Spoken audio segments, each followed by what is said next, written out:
Today, I'm depressed. I was sitting at my keyboard and I felt like crying. Nothing's wrong. I'm not sad about anything in particular. In fact, I've had a pretty good day. Still, I feel tears forming in the back of my eyes, like I'm trying not to cry. But I'm not trying not to cry. It's just the best way I can describe how I'm feeling. I get depressed often. I was diagnosed with clinical depression when I was around 10 years old. I've gone through some dark times, had awful feelings about myself, wished I didn't exist. I don't think people like hearing about this stuff, so I try not to talk about it too much to my friends and family or on this channel. It's easier to ignore it than to try to explain how I'm feeling. I mean, what am I gonna say? There's nothing you can do, but I'm feeling down. Just feels like a pointless exercise. I could try to describe the experiential aspects of depression. Sometimes I literally feel like there's some heavy weight on my chest. I get extremely lonely and feel isolated from everyone, especially when I'm around too many people. I have anxiety attacks where every sensation, sound, feeling is intense and abrasive. Like white blood cells to an infection, my mind goes on the attack. The target is me. I tell myself the most awful things I can think to say. I stop eating. I can't sleep. I feel tired for no reason. I lose all motivation to do anything I love. But at least for me, describing these feelings is played out. People say, oh, you can't sleep? Have you tried melatonin? Why don't you just take a break and relax? Try to take your mind off of it. I know they mean well, but their advice always falls on deaf ears. There's no simple way out of this, no magic bullet to make me feel better. I have therapy over the phone every week, or at least I did before the start of 2023 when I switched insurances. I didn't even switch jobs, but my new insurance hasn't approved my therapy, so I'm stuck in limbo. When I do talk to my therapist, he doesn't give me simple answers or advice. Actually, most of the time, he just listens to me. I like that. I've never been good at talking about my feelings. Sometimes it takes me 45 minutes just to explain some simple feeling. When I talk about having depression with him, I almost always default to metaphors. We shouldn't be too surprised. My program director at grad school said I was the metaphor master. I use them all the time when teaching. When it comes to my feelings, metaphors are nice. Vague enough to describe how I'm feeling, but specific enough to evoke some understanding from another person. In the 2-ish years I've been in therapy, I came up with lots of metaphors. I thought maybe if I shared them with you, one of two things might happen. If you don't struggle with depression, you might get a better understanding of what it's like. And if you do have depression, you might gain a new way to talk about it. I don't know if these metaphors are original. That's not really the point. I just seek understanding. I don't want you to feel sorry for me though. I'm a happy person. I love my life.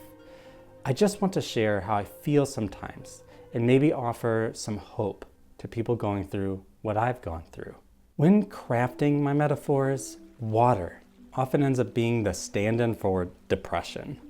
I've probably told my therapist the "how's the water" joke a dozen times. It goes, 2 fish are swimming along, and an older fish swims by and asks, "Morning, fellas, how's the water?" They keep swimming, and after a while, one fish turns to the other and asks, "What's water?" For me, a lot of the time, depression isn't something I feel, isn't a dagger in my side actively wounding me, but something that surrounds me, encapsulates me, something I can't avoid. It's so obviously part of my existence and experience as a human being that I lose sight of it, learn to live with it and within it. I find this metaphor valuable because it explains that depression isn't just some feeling I sometimes have and sometimes don't, but an integral part of my experience of the world. My depression water metaphors aren't always so peaceful. Another I've returned to multiple times is drowning. In this one, depression is water, and I'm swimming through it, kicking my feet, moving my hands, trying to stay afloat, keep my head up. Eventually though, I run out of energy. I slip into the water, and it drags me down. Depression is a kind of uphill battle. I'm always on the verge of losing. Though, I want to be clear, losing here doesn't mean like death. It's just slipping into a passive sadness rather than an active fight against my more basic instinct to be depressed. I like this metaphor because it emphasizes just how much effort it takes to live with this feeling all the time. Sometimes it's easier to explain how I'm feeling by comparing myself to non-human entities. One such example would be a tree. For this metaphor, I'm the tree, and it's springtime or summer, but I'm not growing any leaves. The sun is shining down on me, encouraging me to wake up, be active, grow, but I can't harness it. I can't feel it. I have no leaves with which to draw energy from the sun's rays to, photosynthesize. This one gets me because it takes the emphasis off my external situation. It's not that the sun isn't there. It's not that the conditions aren't ripe for me to feel joy and positive feelings, but some missing element prevents me from internalizing the good around me. To be clear, sometimes my or your situation is the problem. But just as often, I'm depressed when the world is seemingly on my side, when I've got what I want, what I need. Not all my metaphors are pulled from nature, though most of them are. One character I relate to in terms of depression is Gloria Burgle from Fargo Season 3, played by the wonderful Carrie Coon. The character doesn't even have depression. Throughout the show, Gloria has this adverse relationship with modern technology. She's seemingly invisible to it. Anything with a motion sensor just doesn't pick her up, from paper towel dispensers to automatic sliding doors. She's out of sync with the world, despite being part of it, despite being there. When I'm depressed, I feel invisible, like I'm still here, present in time and space, but I can't interact, can't change anything, can't be part of the world. It's profoundly lonely to be in that state, to see yourself in the third person, disconnected from everything around you. I like this metaphor because being depressed doesn't always mean I disappear literally, but it can mean I disappear figuratively, into my mind, into myself, ceasing to be present in the moment, only present in my depressed mind. Some of my metaphors are about the way I perceive the world, rather than how I am in the world. Being depressed can feel like a kind of color blindness. I see the same things you do, but they lack some essential vitality for me to grab onto, like all color and life has been sapped from them. Foods I love lose their flavor. My favorite music loses its impact. The best movies fail to capture my imagination. Not because they've changed, but the way I perceive them is different. This metaphor is useful for me because it presents depression as a kind of filter I see the world through, rather than something being done to me, or some essential trait about me. Perhaps paradoxically, I could also compare being depressed to lighting the whole world with bright, ugly fluorescent lights. You ever go into Walmart or a gas station at night and everything in the store just looks strange and unfamiliar? Like the colors are cold, sterile, and the vibe is just like completely wrong? When I'm depressed, it's not always like the world lacks color, but that the colors around me are distorted, disjointed, odd, cold. It makes me feel alien to the world around me, like I'm here experiencing it, but it's a proxy for the world as I normally understand it. As opposed to the invisibility I described earlier, I sense a hostility toward me from everything. This feeling is more profound when I have anxiety attacks. Simple things like the sound machine we have to provide us with white noise while we sleep, or the feeling of my clothes on my body, give me great discomfort. The world isn't actually hostile towards me, but my body can't help but believe that it is, and its reaction causes me great emotional turmoil and stress. Rather than discolor my metaphorical state, depression can completely obscure it. We could describe it as a kind of fog. The more depressed I feel, the thicker the haze. Depression can rob you of hope, rob you of the ability to see anything beyond yourself. It can make you so self-centered, even when you don't want to be. And no, by self-centered, I don't mean like evil and selfish. I just mean like you can't get beyond yourself. You can't think about anything other than you. When the fog rolls in, it's difficult to imagine what else might be beyond it. During my worst periods, I can't bear to even stumble around in the fog, feel it out. So I just sit in it and wonder if I'll never be able to get out again. That's a real bummer. I like the fog metaphor because the future is something most of us hold dear, but depression can make any good future feel out of reach, or worse, unimaginable. A poignant comparison I've made for my depression is that it's the sand in my life. By that, I mean it tends to like fill up all the little cracks, the little spaces between things. My life does not have emptiness, because anything empty is replaced or filled up by depression. Maybe I'm walking to the store or waiting for a friend to come pick me up for band practice. In those moments, my depression creeps up on my thoughts, reminds me that I'm terrible, or takes over my emotional center. Because there's space between all interactions, all experiences we have, it's hard for me to go too long without the lingering feeling of depression becoming apparent to me, just reminding me that it exists, I guess. The absolute worst is when I try to sleep at night.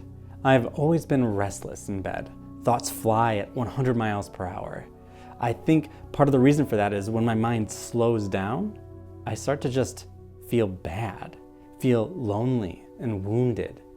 The sand metaphor is useful for me for describing depression because instead of placing it at the center of my life, like everything revolves around it, it implies that it's this small but malleable thing that naturally falls through the cracks, no matter my best efforts. Most of the time, though, my depression isn't tiny grains of sand. It feels big, much bigger than me. The most colossal thing I can imagine it as is probably a black hole. Black holes have this massive size and weight. They pull everything towards them. Unlike our swimming and drowning metaphor, you can't escape a black hole. In this metaphor, I'm not fighting against it. I'm just constantly aware of how it pulls me in closer and closer every day. Sometimes I'm able to forget about it for a while, but eventually something happens that reminds me I'm in the black hole's orbit, or that I'm already maybe even inside the black hole. I use this metaphor a lot because black holes are famously something we don't really understand. And to me, my depression is something that I also just don't understand. I can't just logic puzzle my way out of feeling this way. I can't just know enough to get out. I don't think I can have just some movie character-esque moment of inspiration where the whole world clicks and I'm no longer depressed. No, the black hole is always present, always consuming more and more. What it consumes, though, isn't me, but my time, my experiences. A lovely day can be sucked away by depression, and I'll never get it back. That haunts me. I'm 31 years old. How many good days, wonderful moments have I already lost to depression, and how many more will I lose in the future? But by far, the most common metaphor I come back to, so much so I just stopped explaining it to my therapist and started using shorthand to refer to it, was the idea of high and low tides. Sometimes the tide is low, only my feet are in the water. That's when my depression is on the back burner, not constantly at the forefront of every experience I have. Other times the tide is high. It's everything around me, everything about me, all that matters in the moment, all I can focus on. My therapist was often a little perplexed because whenever I'd have a streak of good weeks or days, I'd start to be almost a little doom and gloom. saying things like, I know this is going to end, the high tide is coming, as though it's just a fact of life. But in reality, maybe I'm kind of speaking the depression into existence. Or perhaps I just know my natural rhythms. I lean on this metaphor so much because the tide is, like the black hole, completely out of my control. And that's how depression feels most of the time. It comes and it goes. I love the inversion of high and low here. I'm not alternating between high and low moods. I'm not going from happy to sad. Just sometimes I'm depressed, and sometimes I'm less depressed. When the tide is high, I take solace in the fact that it will someday pull back out to sea. When it's low, I remember that things could be worse, and I prepare myself for when it may rise again.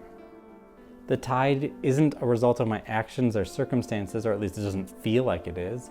It's just something that happens, part of my own little internal universe. And in that context, it becomes a lot easier to accept. None of these metaphors are perfect. That's why I didn't give you just one.